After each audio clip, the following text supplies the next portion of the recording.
सबु बापा मां निज पिलामानंको पई चिंता करिथांती आउ सेमानंको पालन पोषणर दायित्व नेइथांती। किंतु पिलाकु मनीष करिबा एते सहज कथा नुहे, कारण छोट पिलांकु नियंत्रण करिबा काथिकर पाठ।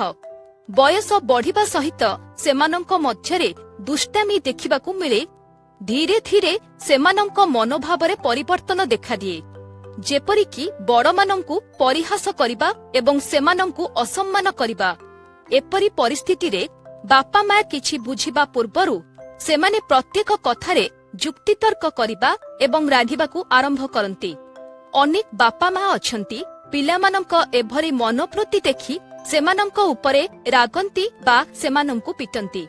किंतु बढ़ुथिबा पिलामानंकु गाली देई नीरव करिदेबा परिवर्ते बुझासुझा करी बाटकु आनिबा एक उत्तम विकल्प। कारण पिलामाने किशोरावस्थारे प्रवेश करिबा मात्रे विद्रोही हेबा आरंभ करंती। आसंतु जानिबा एही पिलामानंकु किपरि नियंत्रण करा जाई परिबो। क्रोधी पिलांकु गाली देबा किंबा मारिबा परिवर्ते बुझेइबा उचित। हुएत पिलामानंकर असदाचरण आपणंकु असुविधारे पकाई पारे, किंतु सेमानंक क्रोधकु निज क्रोधरे परिचालना करिबा बुद्धिमान नुहे। एपरि परिस्थिति रे आपणंकु निजकु शांत करिबाकु पड़िबो एवं सेमानंक क्रोधकु जुक्तियुक्त भाबरे बुझिबाकु चेष्टा करिबाकु पड़िबो। पिलामानंकर एही अवस्थारे सेमानंक ठारे शारीरिक एवं मानसिक परिवर्तन घटे।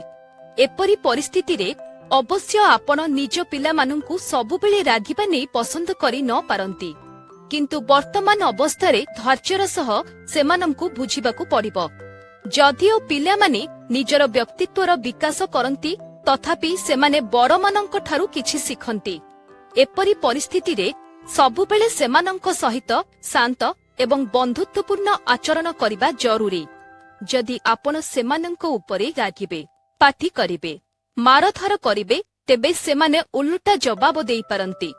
एभली बारंबार हेले एहा सेमानंक अभ्यासरे परिणत होई जाए एवं एहा परे सेमानंकु हिस्र करिपारे। जदि सेमानंकु शांत भावे बुझा जाए, तेबे एहा सेमानंक सामाजिक विकासरे सहयोग करिबो। पिलामानंक ठारे घटुथिबा परिवर्तन प्रति बापा मां विशेष ध्यान देबा अत्यंत गुरुत्वपूर्ण। किछि बापा मां एही परिवर्तनकु साधारण भावरे विवेचना करंती एवं सेमानंकु समस्या सह निजे लढिबाकु छाड़ी दियंती।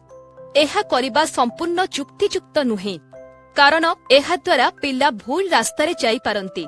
एपरि स्थिति रे सेमानंक पई किछि नियम प्रस्तुत करंतु एवं निश्चित करंतु जे पिलामाने से नियम मानुछंती। बापा मां भावरे सबुबेले मने रखिबा उचित जे पिलामाने केउ भली सांगंक सह मिसुछंती, कारण एहा हेउछि सेही समय जेतेबेले पिलाई गोड़ो खसेई दियंती।